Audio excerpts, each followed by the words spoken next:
This audiobook is going to be quite long, so first, please share this video or save its link so you can listen to it comfortably in breaks. Without further ado, let's begin this journey today and learn how we can all create a better world together. Chapter 1. Our Needs and Everyone's Rights. Bread, clothing, and shelter. These are not just words, they should be a reality.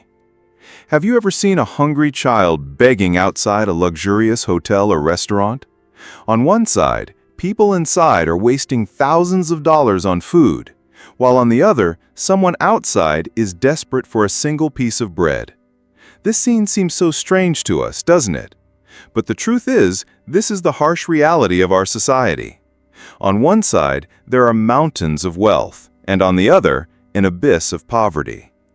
Peter Kropotkin begins his book with the question, why is this the case? He says that humanity has made so much progress over thousands of years. We have made so many discoveries. We have learned to grow crops from the land, and we have created huge machines that make our work easier.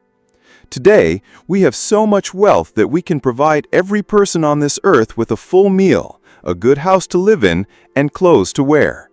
Still, why are countless people suffering even for these basic needs? The answer lies in the structure of our society, which we call the system. This system has been designed in such a way that all wealth and resources are confined to a few specific people. Just think, does a farmer who works day and night to grow crops own those crops? No, he's just a laborer who works for a landlord or a huge company. Can a worker who makes clothes in a factory use those clothes for their own children? No, they only get a wage, which is so low that they can't even buy those clothes from the market. Kropotkin emphasizes that this land, these factories, these machines, they don't belong to any one person. It took the hard work of thousands of people and the blood and sweat of several generations to create and run them. So why should only a few people have a right to them? These are our collective property, and therefore we should all have an equal right to them. Kropotkin says that the first responsibility of society should be to fulfill the basic needs of every member. He calls this well-being for all. This means every person must have good and nutritious food, a comfortable home to live in, and seasonal clothing. This is not a handout or a favor, but the birthright of every human being. Unless society fulfills this duty, we cannot talk about any kind of progress or development. Just think, how can a hungry person think about high philosophy or art? How can a homeless person contribute to the country's economy? Therefore, we must first solve the problem of bread. We need to create a system where no one has to worry about the bread for the next day. But is this possible? Is this just a dream? Many will say that if everything belongs to everyone, then why would anyone work? If the hard-working and the lazy both get the same, then the motivation to work hard will disappear, right? This is a very important question, and Kropotkin gives a beautiful answer. He says that people don't just work for money. They work because working is their nature. They feel good when they create something new, when they do something useful for society. They want recognition and respect for their work. Today's system is such that the worker knows the real fruit of their labor will go to the owner, so they just want to finish their work somehow. But when they know that whatever they are doing is directly for their good and the good of their society, then they will work with double the enthusiasm and energy. At the end of this chapter, Kropotkin leaves us with a very important question. He says we must stop believing that poverty and inequality are our destiny, or that it has always been this way. This is not natural. It has been created by humans, so humans can change it. We just need the courage to question this unjust system. We need to understand that we have everything we need to create a better world. Wealth, technology, but what we need is the courage. Chapter 2. The Hypocrisy of the Rich. The Hidden Truth That Will Surprise You. In the last chapter, we talked about how countless people are suffering for their basic needs even though there is so much wealth in this world. We also learned that all the wealth of society should be open to everyone. Today we will see what would happen in reality if this were done. In this chapter, we will delve deeper into the question of bread and see how an anarchist society would ensure food for every member. Kropotkin says that the first task after the revolution will be to hand over all the warehouses and granaries of every city to society. All the preserved food will be open to the public, not for money, but for free. Distribution centers will be set up in every area where every person can take food according to their needs. People will stand in lines and be given food without any discrimination. You might say that this way, people will take more than they need, and there will be a food shortage. Kropotkin doesn't deny this. He admits that there might be some problems at the beginning. Those who have been hungry all their lives might try to take more than they need. But this fear will only last for a few days. When people believe that they will get a full meal every day and there will be no shortage of food, they will start taking what they need themselves. This is human psychology. When we have a fear of shortage of something, that's when we try to hoard it. But just distributing the grain stored in the warehouses will not work. It will run out in a few weeks or months. The real challenge is, how will the production of grain continue regularly? Who will cultivate the land? Who will harvest the crops? This is where the real test of anarchist communism will be. Kropotkin says that the people living in the city must understand that their bread depends on the farmers in the village. After the revolution, the city dwellers will have to go to the farmers, but not empty-handed. They will not go as their enemies, but as friends. They will tell the farmers, "Brothers, we have not come to take your crops. You are the owner of your land, the owner of your crops. Keep as much of the crop as you need for yourselves. Give us the rest, and in return, we will give you everything you need. We will give you machines, fertilizer, clothes, and everything made in the city that can be useful to you." This will not be a contract, but a mutual cooperation. The factories in the city will no longer make luxurious items for the rich. They will first make necessary things for the farmers: tractors, plows, water pumps, and other tools. The educated people of the city, engineers, doctors, scientists, everyone will go to the villages and help the farmers with their knowledge. They will teach them new methods of farming and help them create better irrigation systems. In this way, the division between the city and the village will be erased. The two will become complementary to each other. The farmer will happily give their extra grain to the city because they will know that in return, the city is also taking care of their needs. No one will exploit anyone. Everyone will work together, and everyone will enjoy the fruits of their labor together. Kropotkin's view teaches us that the foundation of society rests on bread. If we succeed in feeding everyone, then the rest of the problems will start to solve themselves. When no one has to worry about hunger, then they can think about art, science, and the progress of society. A revolution cannot last long in a hungry society. Therefore, bread for all should be the first and last priority. But is bread alone enough? People have more needs. They need a house to live in, clothes to wear. So how will an anarchist society fulfill these other needs? Will society also have control over factories like the fields? And how will the work there go on? Can we really produce so many things that everyone's needs will be met?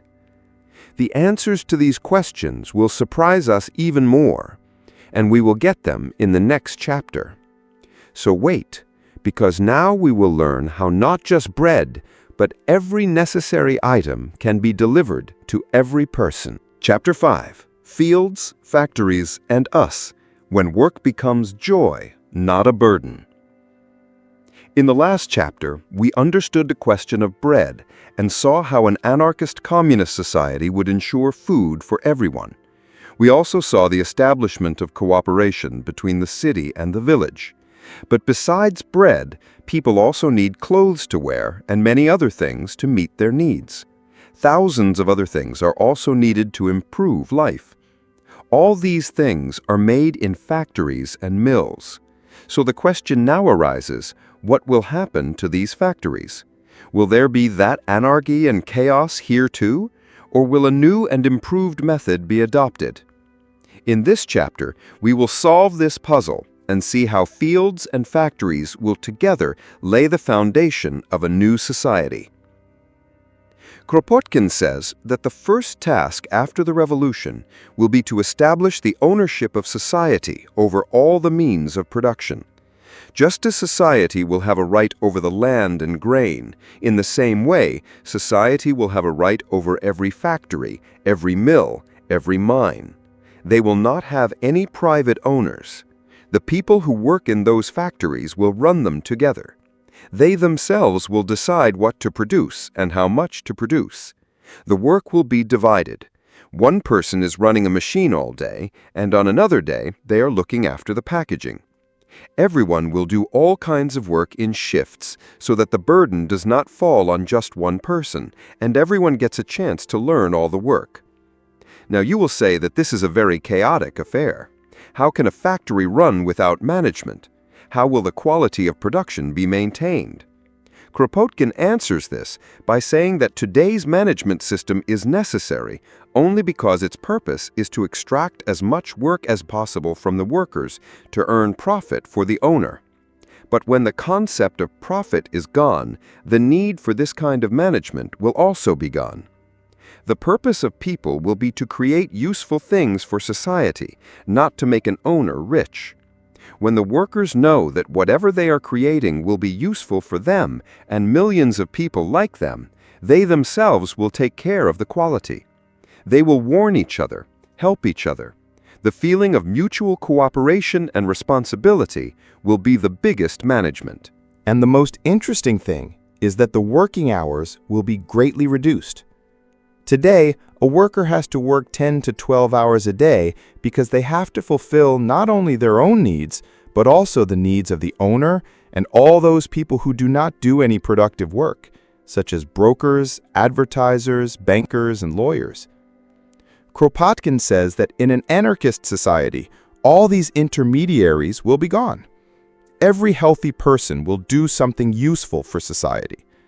When the number of people working increases and the unnecessary jobs are gone, then very little work will come to each person's share. Just 4 or 5 hours of work a day will be enough. The rest of the time will be free for people. They can use this time to do what they love, learn new things, do art, music, sports, or just spend time with their family and friends. But can we fulfill all our needs by working so little? Kropotkin answers yes. He says that today's technology has become so advanced that we can produce all the necessary things in a few days. But now this technology is not used to make human life easier, but to increase the profits of the owners. In an anarchist society, the opposite will happen. There, the purpose of every new machine, every new discovery, will be to make human work easier and to create better things in less time. Scientists and engineers will use their intelligence to solve the problems of ordinary people instead of making toys for the rich. They will create machines that will make farming easier, that will speed up the work of weaving cloth, that will help in building houses. In Kropotkin's view, fields and factories will both be complementary to each other. Those who now only work in the fields will also get relief with the help of machines. And those who live a suffocating life in the factory today will also get a chance to work in the open fields. People will be able to work in the fields for a few months and in the factory for a few months as they wish. This will bring variety to the work, and no one will feel bored doing the same job. Work will become a joyful activity, not a burden. This is a picture of a society where there is respect for labor, but not the slavery of labor, where everyone works, but no one gets tired.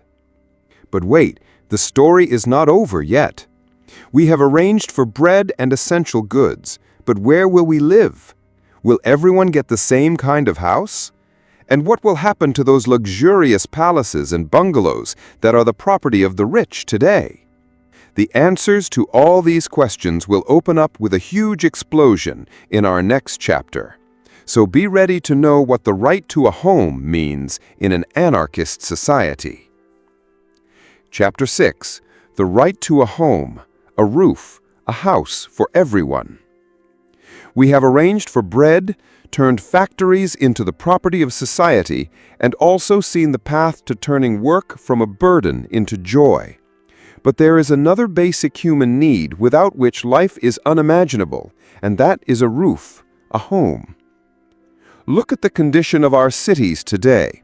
On one side, tall buildings, huge bungalows where a small family lives, and many rooms are always empty.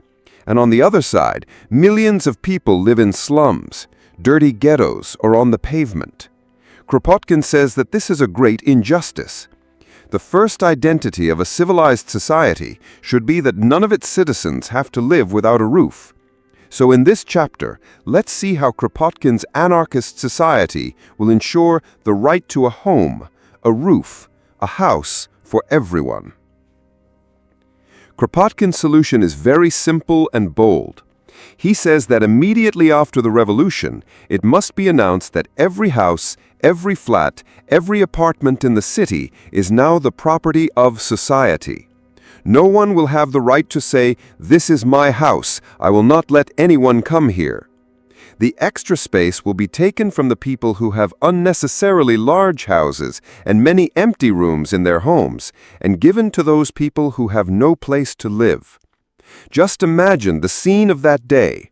The homeless people of the city, the families living in the slums. Everyone together will move towards those empty large houses and apartments and claim their right to them. No police will come to stop them. No owner will throw them out, because now the house is not private property, but a social necessity. Now, a fear might arise in your mind.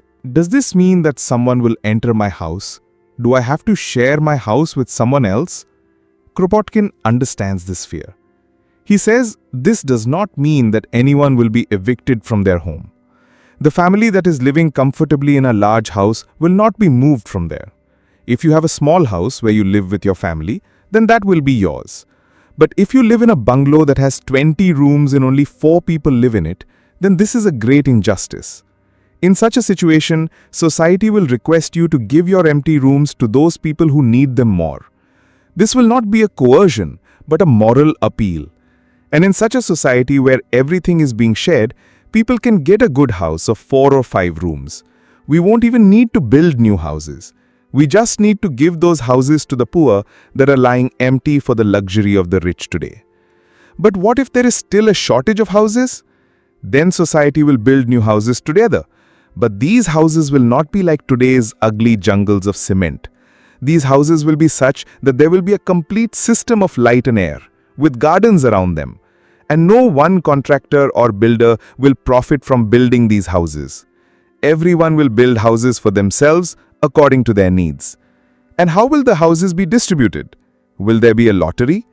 No, its method will also be very simple. People will choose houses according to their preferences and needs. The houses that are liked by most people will naturally have more demand. In such a situation, those who have the most need will be given priority. For example, a large family or a person who needs more space for their work. The rest of the people will talk among themselves, compromise, and decide. There may be some debate or disagreement at the beginning, But when people know that no one will be left homeless and everyone will get a good house, even if it is late, then they will compromise peacefully. Then the right to a house will not be limited to some law or a piece of paper, but will be a living reality. No person will be forced to sleep on the pavement. Everyone will have a place that they can call their own home. And when the worry of living is gone, then we can only imagine how much people's lives will change. Their self-respect will increase, their health will improve, their family relationships will become stronger. But the story is not over yet. We have arranged for bread, clothes, and homes, but do human needs end here? Doesn't he need clothes? And what about those small things that are a part of our daily life? Will we get those for free too? Or will we have to pay some price for them? The answers to all these questions will unveil another new mystery. So stay with us in the next chapter to know how clothes and other needs will be fulfilled. Chapter 7.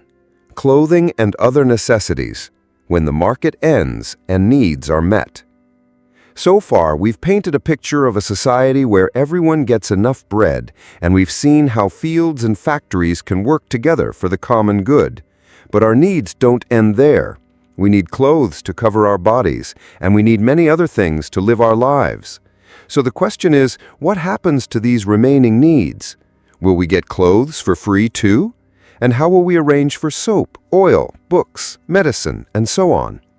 In this chapter, we'll talk about these topics and see how an anarchist society tackles this challenge. Kropotkin says the issue of clothing is just like that of housing. Today, our cities have huge clothing stores and malls filled with expensive branded clothes. There are so many of these clothes that they become old before they can be sold, and then have to be sold at a sale or for a nominal price. On the other hand, there are countless people who don't have good clothes to wear. After the revolution, society will take control of all the clothing warehouses and stores in the cities. People will collectively take control of these stores. All the clothes there will be gathered together and then distributed among those who need them the most. The same principle will apply here. You won't have to pay any money to take clothes according to your needs. People will come, take clothes according to their needs and preferences, and leave. It's possible that initially, some people might try to take more clothes than they need because they have never seen so many nice clothes all at once in their lives. But this trend will also quickly end once people start to believe that there is no shortage of clothes and that a person's worth is not judged by how many clothes they have. True respect will be earned by a person's work and their behavior, not by their clothes. But the clothes in the stores will run out after some time, so where will new clothes come from? The answer lies in the factories we talked about in the previous chapter. The textile mills that are currently making clothes for some huge companies will now make clothes for the entire society. The workers there will decide for themselves what kind of clothes they will make, what colors, what designs. They will pay attention to people's preferences and needs. It's possible that different communities will decide to make different kinds of clothes according to their preferences. This will bring variety to the clothes and also give people an opportunity to express their culture. And since the working hours will be very short, people will have enough time to sew and design their own clothes. It will become an art, a hobby, not an obligation.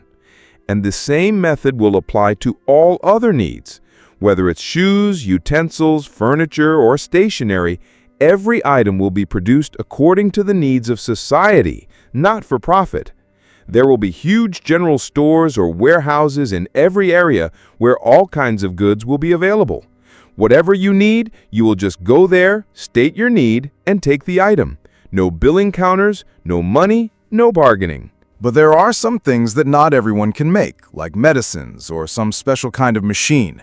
Such items will be produced in some special factories and then delivered to different communities from there. All these transactions will be without money.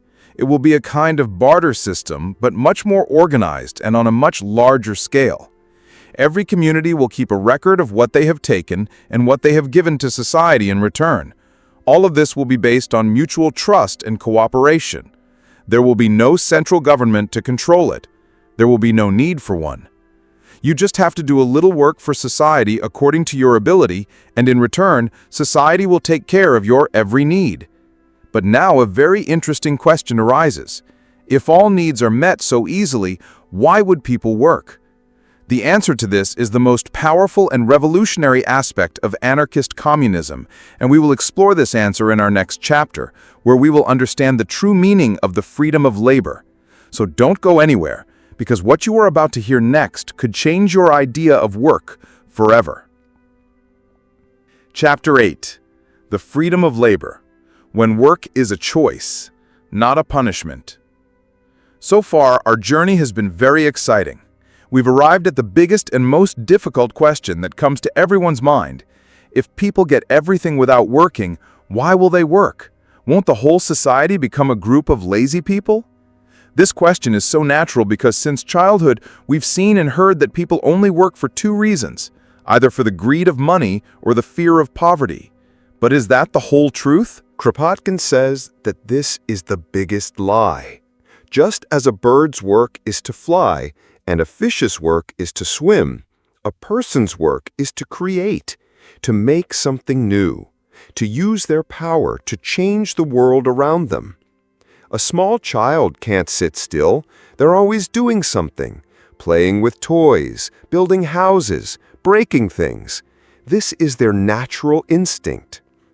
The problem is not with work. The problem is with the wage system, which has turned work into a burden and a punishment. When a person has to do a job they have no interest in for 10, 12 hours a day against their will, and that too for just enough wages to survive, it's natural for them to hate that work. They will also steal from work and look for excuses to avoid it. But in an anarchist communist society, the very nature of work will change. The difference between work and play will be erased. First of all, people will have the freedom to choose a job they like and are interested in. If someone likes farming, they will be a farmer.